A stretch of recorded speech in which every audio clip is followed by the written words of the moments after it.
All right, so let's start with the big story that we are tracking on WION at this hour, where the Chinese Communist Party continues with its crackdown on free media. Senior journalists who were working in a pro-democracy website in Hong Kong have now been arrested.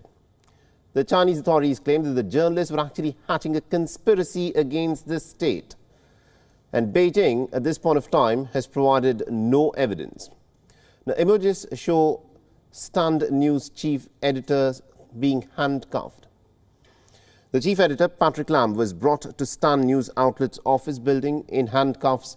This after nearly about 200 police officers were deployed to try and search the premises in Hong Kong's Kwun Tong district on the 29th of December. Hundreds of Hong Kong National Security Police raided the office of the online pro-democracy media outlet Stand News earlier this morning, and at least 6 senior journalists have been arrested, including 3 men and 3 women. Arrests have also been made in the colonial-era charges of sedition for publishing what the Chinese administration claims is seditious content.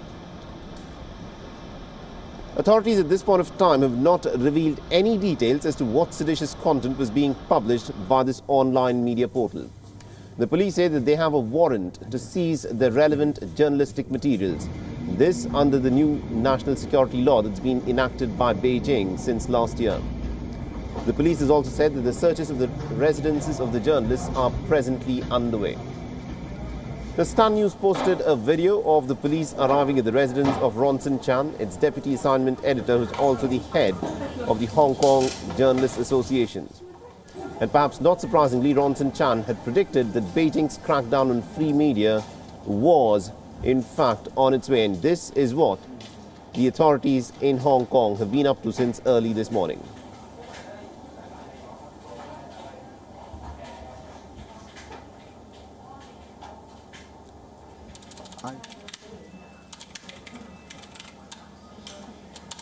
Format.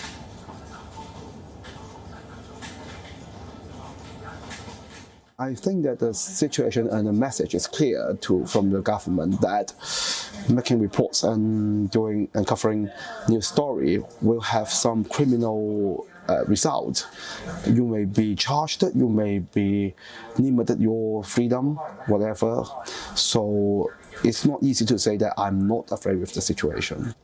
Now remember, this is what dictatorial regimes around the world do. The first thing that they do is they clamp down on free media. They don't want the free availability of information that is independent from the government's point of view. And what is interesting is that authorities in Hong Kong have resorted to using this controversial national security law to arrest protesters, activists and also journalists. The charges often happen to be very arbitrary. Despite the threat that is posed by the CCP's new diktat, Stand News journalists had vowed to pursue truth in Hong Kong. So as I received the instructions that our reports and our attitude towards the news remains unchanged, that we are still doing the report, which means that the incident or the things had happened, we won't dismiss it. We will still report what had happened. The report suggests that those arrested include the acting chief editor of Stand News, Patrick Lamb, the former board member Margaret and who is also a former Democratic legislator, Ronson Chan, the head of the Hong Kong Journalists Association, and also Dennis Ho, a pop singer. Pro-democracy activists and critics have said that the new national security law in Hong Kong is a tool to quash dissent and to crack down on activists. Authorities have justified the law, saying that it has restored order after often violent pro-democracy unrest that was witnessed since 2019. They also alleged that the CCP had enforced law, and this does not curb the rights and freedoms of the people of Hong Kong. But the reality on the ground is very different. In the month of June, hundreds of policemen raided the premises of the pro-democracy newspaper Apple Daily. They arrested the executives for alleged collusion with a foreign nation. The police also charged the former newspaper publisher Jimmy Lai with sedition on Tuesday. His Apple Daily newspaper shut down after its assets were frozen.